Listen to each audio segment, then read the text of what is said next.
আমি উবু হয়ে বসে তার পায়ে তেল মালিশ করতে আরম্ভ করলাম। তখন আমার পরনে ছিল শুধু ম্যাক্সি। একদিকে আমি তেল মালিশ করছিলাম, অন্যদিকে শ্বশুর পেপার পড়ছিলেন। মাঝে মাঝে পেপারের আড়াল থেকে আমায় দেখছিলেন। আমি পল্লবী। প্রায় 1 বছর আগে আমার বিয়ে হয়েছিল। আমার স্বামী সেনায় কাজ করেন, যার ফলে তার নিযুক্তি সীমান্তে হয় এবং সেখানে তার পক্ষে পরিবার নিয়ে থাকা সম্ভব হয় না। আমার স্বামী পিতামাতার একক সন্তান, তাই আমায় আমার শ্বশুর শাশুড়ির সাথে শ্বশুর বাড়িতেই বাস করতে হয়। বর্তমানে আমার 25 বছর বয়স। বিয়ের প্রথম কয়দিন আমাদের অনেক ভালো সময় কেটেছে। আমার স্বামী আমাকে অনেক আদর করত, সময় দিত। কিন্তু স্বামী চাকরিতে যাওয়ার পর থেকে দিনের পর দিন সন্ন্যাসিনীর জীবন কাটাতে আমার খুবই কষ্ট হচ্ছিল, কিন্তু আমার পক্ষে সহ্য করা ছাড়া আর কোনো উপায় ছিল না। বিয়ের পর শ্বশুরবাড়িতে গিয়ে প্রথম সাক্ষাতেই আমার সন্দেহ হয়েছিল। আমার শাশুড়ি মায়ের চেয়ে শ্বশুর বাবার বয়স অন্তত 10 বছর কম। বাবা যথেষ্ট দৃঢ়ভাবে তার স্বাস্থ্য ধরে রেখেছেন, সেখানে শাশুড়িমা বার্ধক্যে পা দিয়ে ফেলেন। বাড়িতে নতুন আসার কারণে আমি কাউকেই আমার মনের সন্দেহ প্রকাশ করতে পারিনি। কিছুদিন বাদে আমি জানতে পারলাম আমার শাশুড়িমার দ্বিতীয় বিবাহ হয়েছে। তার প্রাক্তন স্বামীর সন্তান আমার বর। সেই ভদ্রলোক প্রায় 20 বছর আগে গত হয়েছেন। তখন অভাবের সংসার সামলানোর জন্য শাশুড়িমা গৃহশিক্ষকতা আরম্ভ করেছিলেন।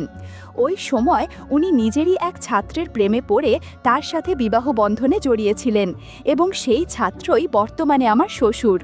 শ্বশুর খুবই মিশুক এবং সব সময় হাসি মুখে কথা বলেন। সেজন্য প্রথম থেকেই আমার ওনাকে খুবই ভালো লাগতো। শ্বশুর বিনয় এবং আমার সাথে বন্ধুর মতোই মিশতেন এবং ঠাট্টা ইয়ার্কিও করতেন। আমার মনে হচ্ছিল শাশুড়ি শ্বশুরের চেয়ে বয়সে যথেষ্টই বড় এবং শিক্ষিকা হওয়ার কারণে তার ব্যবহার যথেষ্টই গাম্ভীর্যে ভরা। তাই সময়ের সাথে শ্বশুর এবং শাশুড়ির মনের মিলটাও দিন দিন যেন কমে যাচ্ছিল। ফুলশয্যার দিন আমি প্রথমবার বিনয়ের আচরণ দেখে সত্যি ভয় পেয়ে গিয়েছিলাম। সেদিন প্রথম রাতেই অনেক কিছু ঘটে যায়, যার ফলে আমি ভালো করে হাঁটতে পারছিলাম না। যদিও বিলের আগেই আমার খুড়তুতো ভাই আমার সাথে অনেক সময় কাটিয়েছে, যে কারণে ষোলশয্যার সাথে বেশি সমস্যা হয়নি। আমার সাথে প্রায় মাসখানেক সময় কাটানোর পর বিনয়কে আবার চাকরিতে যোগ দিতে হলো। তখন বাড়িতে শ্বশুর, শাশুড়ি আর আমি থেকে গেলাম। সেনার চাকরির অর্থ হলো বিনয় কবে আবার ছুটি পাবে আর বাড়ি ফিরবে তার ঠিক ঠিকানায় নেই। স্বামী ছাড়া কিভাবে আমাদের দিন কাটতে লাগলো তার কোনো হিসেব নেই। প্রায় দিন রাতে ঘুমানোর সময় এপাশ ওপাশ করে শুয়ে থাকি। মনের মধ্যে কেমন যেন একটা অনুভূতি হয়। বিয়ের সময় থেকে আমি ক্রিম দিয়ে নিয়মিত চুল কেটে রাখতাম। বন্ধুরা বুঝেছো তো কি বলেছি? যাই হোক, বিনয় চলে যাবার পর আমাকে দেখার কেউ ছিল না, তাই চুল কাটার আর প্রয়োজনও ছিল না। যদিও আমার চুলের ঘনত্ব কম, খুবই পাতলা এবং রেশমের মতো নরম, তাও সঠিক রক্ষণাবেক্ষণের অভাবে বেশ ঘন হয়ে গিয়েছিল। আমার পোশাক পরা নিয়ে শ্বশুরবাড়িতে কোনো বিধিনিষেধ নেই। আমি বাড়িতে সিল্কের হালকা শাড়ি আর ব্লাউজ পরে থাকি। তাছাড়া অন্য যে কোনো পোশাকেই আমায় খুব মানায়। বিনয় চলে যাবার পর শ্বশুর আমার পরম বন্ধু হয়ে উঠলেন এবং আমি কেনাকাটা করার জন্য ওনার সাথে বাজারে যেতে লাগলাম। বয়সের বেশি পার্থক্য না হবার কারণে কোনো অচেনা লোকের পক্ষে আমাদের দুজনকে দেখে বোঝার উপায় নেই যে আমরা শ্বশুর পুত্রবধূ নাকি সদ্য বিবাহিতা বর বউ। শ্বশুর আমার সমস্ত সাজসজ্জা এবং প্রসাধনের সামগ্রী আমাকে দিয়েই পছন্দ করিয়ে কিনে দিতেন। এইভাবে একদিন সন্ধ্যায় আমি এবং শ্বশুর কেনাকাটা করার জন্য বাজারে গিয়েছিলাম। সেদিন আমার পরনে ছিল শাড়ি আর হাতাকাটা ব্লাউজ, আর যার ফলে আমাকে অনেক আকর্ষণীয় দেখাচ্ছিল। সেদিন বাজারে কেনাকাটা করে ফেরার পথে তুমুল বৃষ্টি নামলো। বাধ্য হয়ে আমাদের দুজনকে একটা সাইকেল রিকশায় চাপতে হলো এবং মাথা ঢাকা তুলে সামনের পর্দাটাও নামিয়ে দিতে হলো। ঝুম বৃষ্টিতে আমি আর শ্বশুর পাশাপাশি বসে এক রিকশায় করে বাড়ি যাচ্ছি। আমার কাছে দুটো ডাবের ব্যাগ ছিল। বন্ধুরা বুঝেছো তো কি বলতে চাইছি? এদিকে আমার মনে কেমন যেন অস্থিরতা হচ্ছিল। এতদিন শ্বশুর আমার বন্ধু মতোই ছিলেন, কিন্তু রিকশায় তার প্রতি আমার ভেতর কেমন যেন একটা টান তৈরি হচ্ছিল। তখনই হঠাৎ আকাশে খুব জোরে বিদ্যুৎ চমকে উঠল এবং প্রবল জোরে মেঘের গর্জন হলো। সাথে সাথেই রাস্তার সব আলো নিভে গেল। আমি ভয় পেয়ে চমকে উঠলাম, না জানি কি হলো। হঠাৎ ঘটে যাওয়া এই ঘটনায় হতভম্ব হয়ে শ্বশুর নিজেও চমকে উঠলেন। শ্বশুর বললেন, পল্লবী, ভয় পাচ্ছ কেন? আমি তো তোমার পাশেই রইছি, ভয় নেই, কিচ্ছু হবে না। কিছুক্ষণ পর আমরা বাড়িতে চলে আসলাম। রিকশা থেকে নামার সময় খেয়াল করলাম শ্বশুর আমার দিকে আর চোখে তাকাচ্ছে। বৃষ্টির কারণে আমার অনেক কিছু আবছাভাবে বোঝা যাচ্ছিল। আমি বিষয়টি বুঝতে পেরেও কিছুই বললাম না। বাড়ি ফেরার পর আমি পোশাক পাল্টানোর পর হাত মুখ ধোবার জন্য বাথরুমের দিকে এগুলাম। বাথরুমের দরজাটা হালকা আটকানো ছিল, তাই আমি সামান্য ধাক্কা দিতেই সেটা খুলে গেল। বাথরুমের ভিতরের দৃশ্য দেখে আমি সত্যি হতভম্ব হয়ে গেলাম। শ্বশুর জাদুর লাঠি নিয়ে অদ্ভুত আচরণ করছেন। আমার বুঝতে বাকি রইল না উনি আমার কথা চিন্তা করে এসব করছেন। না, আমি এটা দেখার পর আর সেখান থেকে সরে যেতে পারিনি এবং কপাট সামান্য ফাঁকা রেখে দেখতে থাকলাম। আমি সেই মুহূর্তে একটা বড় সিদ্ধান্ত নিলাম। আমি তখনই মনে মনে শ্বশুরকে আমার দ্বিতীয় স্বামী হিসাবে বরণ করে নিলাম, যে আমার বরের অনুপস্থিতিতে আমায় সব কাজে সাহায্য করবে। আমি আমার সিদ্ধান্ত বাস্তবায়িত করার সুযোগের সন্ধানে রইলাম। কয়েকদিন বাদেই আমি সেই সুযোগ পেয়ে গেলাম। ৩-৪ দিন বাদেই আমার শাশুড়ি মা বললেন তিনি ১ সপ্তাহের জন্য বাপের বাড়ি যাচ্ছেন, কারণ তার ভাই অর্থাৎ বিনয়ের মামা খুবই অসুস্থ। এই সময় আমায় ঘরের কাজ ও শ্বশুর মশাইয়ের দেখাশোনা করার দায়িত্ব নিতে হবে। এই সুযোগে আমি আমার পরিকল্পনাকে বাস্তবায়িত করতে পারবো ভেবেই আমার অনেক আনন্দ হচ্ছিল। ঘরের পাশে আগুন থাকলেই ঘরের গাদায় আগুন লাগবে, এটাই বাস্তব এবং সেটাই হলো।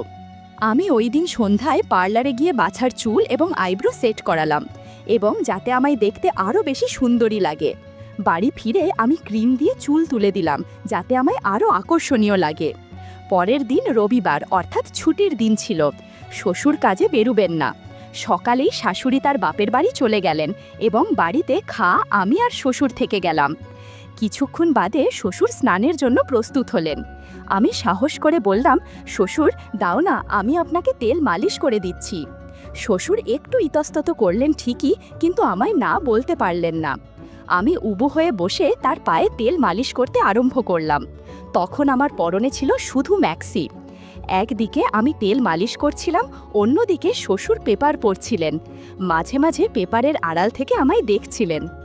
একটু পর বললেন, তুমি যখন এত কাছে বসো কেমন জানি এক অদ্ভুত শান্তি পাই, আবার অস্থিরতাও হয়। খবরের কাগজে চোখ রাখি বটে, কিন্তু মনটা তোমাকে নিয়েই পড়ে থাকে। আমি বললাম, আপনার সেবা করার জন্যই আমি আছি। আপনার যখন যা লাগবে আমাকে বলবেন, আমি সেটা দিব। শ্বশুর বললেন, সময় হলে তোমার সাথে গল্প করব। আমি অন্য প্রসঙ্গ তুলে বললাম, এখন আমি ঘরের অন্য কাজগুলো করব, আপনি স্নান করে আসুন।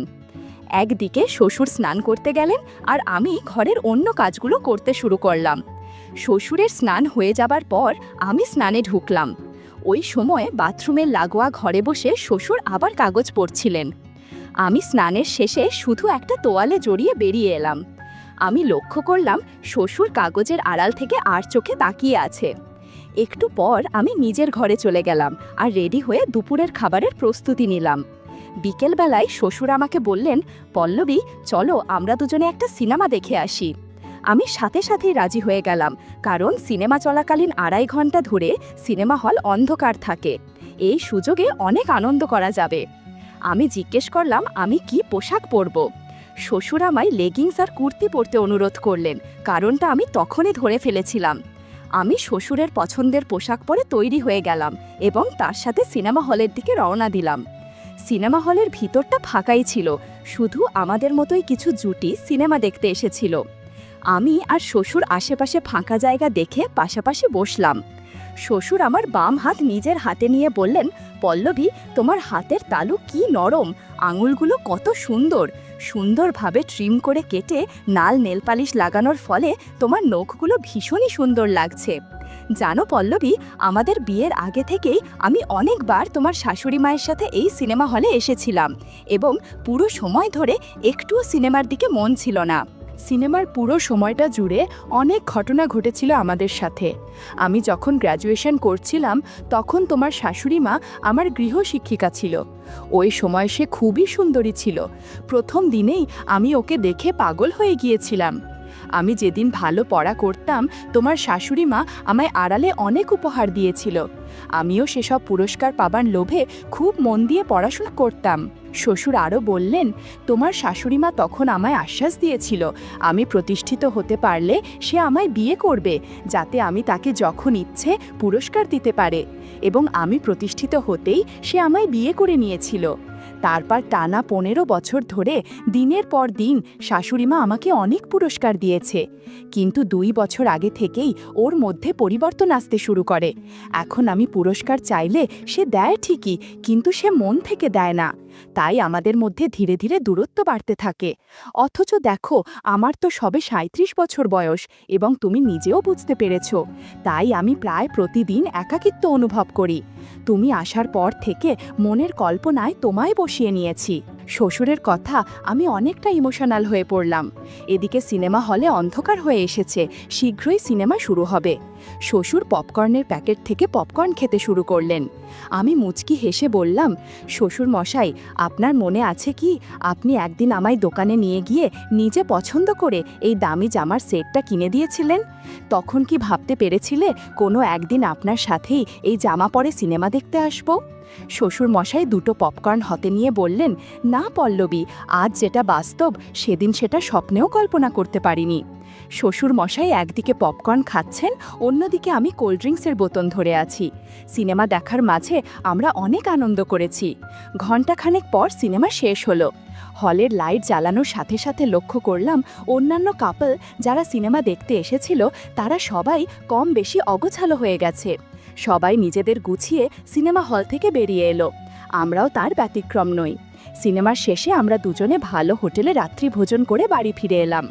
সদর দরজা বন্ধ করার পরেই শ্বশুর বললেন, যাও গিয়ে ফ্রেশ হয়ে নাও, আর হ্যাঁ, আজ রাতে শুধু ব্লাউজ আর পেটিকোট পরবে। শ্বশুরের কথাও তো আমিও তাই করলাম। শ্বশুর বললেন, তোমার পোশাক দিন দিন টাইট হয়ে যাচ্ছে। বিনয় বিদেশ থেকে এসে যদি বলে ঢিলে ঢালা পোশাকগুলো এরকম হলো কিভাবে, তখন কি উত্তর দিবে? আমি বললাম, এসব নিয়ে এখন ভাবতে হবে না, বলবো শ্বশুর শাশুড়ি অনেক যত্ন করেছে তাই এরকম হয়েছে। শ্বশুর হেসে বললেন, তুমি যা ভালো মনে করো, চলো এবার আমার ঘরে। এত তাড়াতাড়ি আমার ঘুম আসবে না, তোমার সাথে ঘণ্টাখানেক গল্প করব, তাছাড়া তোমার শাশুড়ি ফিরে আসলে আর গল্প করতে পারবো না। আমি ব্লাউজ আর পেটিকোট পরে শ্বশুরের রুমে গেলাম। অনেক কথা বলেছিলাম সে রাতে। শ্বশুরও অনেক কথা বলেছিলেন, যেন মনে হচ্ছিল এটাই তার কাছে শেষবার। আজ রাতে আমার মনটা খুবই খারাপ লাগছিল। সব সময় মনে হচ্ছিল এটাই বোধহয় শেষবারের মতো আমি শ্বশুরের সাথে গল্প করছি, কারণ পরের দিন সকালেই শাশুড়ি ফিরে আসবেন। ওনার উপস্থিতিতে শ্বশুরকে আমি আর কোনোদিন কাছে পাবো না। পরের দিন শ্বশুর কাজে বেরিয়ে যাবার পরে শাশুড়িমা বাড়ি ফিরলেন। আমার দিকে চেয়ে মুচকি হেসে পোশাক বদলানোর জন্য ঘরে ঢুকে গেলেন। তবে তার চাউনি এবং হাসি আমার কেমন যেন রহস্যময় মনে হলো। কিছুক্ষণ বাদে শাশুড়ি পোশাক পরিবর্তন করে মুখ হাত পা ধুয়ে ঘরে এসে বসলেন এবং চা জল খাবারের পর আমায় বললেন, কিরে পল্লবী, 7 দিন কেমন কাটালি? সব ঠিক আছে তো? তোর কোনো অসুবিধা হয়নি তো? তোর শ্বশুরের ভালো করে সেবা করেছিলি তো? আমি হেসে বললাম, হ্যাঁ শাশুড়ি, সব ঠিক আছে। 7 দিন আমি আর শ্বশুর খুবই ভালো সময় কাটিয়েছি, কোনো অসুবিধা হয়নি। মামা শ্বশুর এখন ভালো আছেন তো? শাশুড়ি হেসে বললেন, হ্যাঁ রে, তোর মামা শ্বশুর এখন ভালো আছে। তারপর যে কথাটি বললেন সেটা শুনে আমার মাথা ভোঁ ভোঁ করে ঘুরে গেল। শাশুড়ি হেসে জিজ্ঞেস করলেন, হ্যাঁ রে, তোর শ্বশুর তোকে কষ্ট দেয়নি? মানে তোর ব্যথা লাগেনি তো? শাশুড়ি এ আবার কি প্রশ্ন করছে? সে মনে মনে কি ভাবছে? তাহলে সে কি আমার আর শ্বশুরের গত 7 দিনের কীর্তি সব বুঝতে পেরে গেছে? ছি ছি, সে কি ভাবছে? আমি থতমত খেয়ে যেন বোবা হয়ে গিয়েছিলাম। শাশুড়ি আবার বললেন, শোন পল্লবী, আমি সব জানি এবং সব বুঝতে পেরেছি। আমি নিজেই এটা চেয়েছিলাম। আমার বয়স হয়েছে, একসময় পারলেও আমি তোর শ্বশুরকে আর এখন উপহার দিতে পারি না। বিয়ের 1 মাস পর থেকে কাজে যোগ দেবার ফলে বিনয় বাড়িতে থাকতে পারেনি। স্বামী ছাড়া মেয়েদের কেমন অনুভূতি হয় আমি সেটা বুঝতে পারি, আর ইচ্ছে করেই 1 সপ্তাহের জন্য বাপলে বাড়ি গিয়েছিলাম, যাতে আমার অনুপস্থিতিতে তুই আর তোর শ্বশুর কাছে আসতে পারিস। তোর ক্লান্ত মুখ দেখে বোঝা যাচ্ছে কাল রাতে কি হয়েছে। তুই ভয় পাস না, আমি ভীষণ খুশি হয়েছি। শাশুড়ির কথা শুনে লজ্জায় আমার মুখ চোখ লাল হয়ে যাচ্ছিল। আমার মনে হচ্ছিল আমি যেন শাশুড়ির হাতে চুরির দায়ে ধরা পড়ে গেছি। আমি শাশুড়ির চোখের দিকে তাকাতেও পারছিলাম না, কোনো কথাও বলতে পারছিলাম না। তবে তার বাপের বাড়ি যাওয়াটা যে উদ্দেশ্য প্রণোদিত ছিল সেটা জেনে আমার ভিতর ভিতর খুব আনন্দ হচ্ছিল। সারা দিন আমি লজ্জায় শাশুড়ির সাথে আর কথাই বলতে পারিনি। সন্ধ্যায় শ্বশুরবাড়ি ফেরার পর শাশুড়ি তাকে হেসে বললেন, "কি গো, কেমন আছো? আমার এই ছোট্ট বৌমাকে কষ্ট দাওনি তো?" শাশুড়ির কথায় শ্বশুরও থতমত খেয়ে কোনো উত্তর দিতে পারেননি।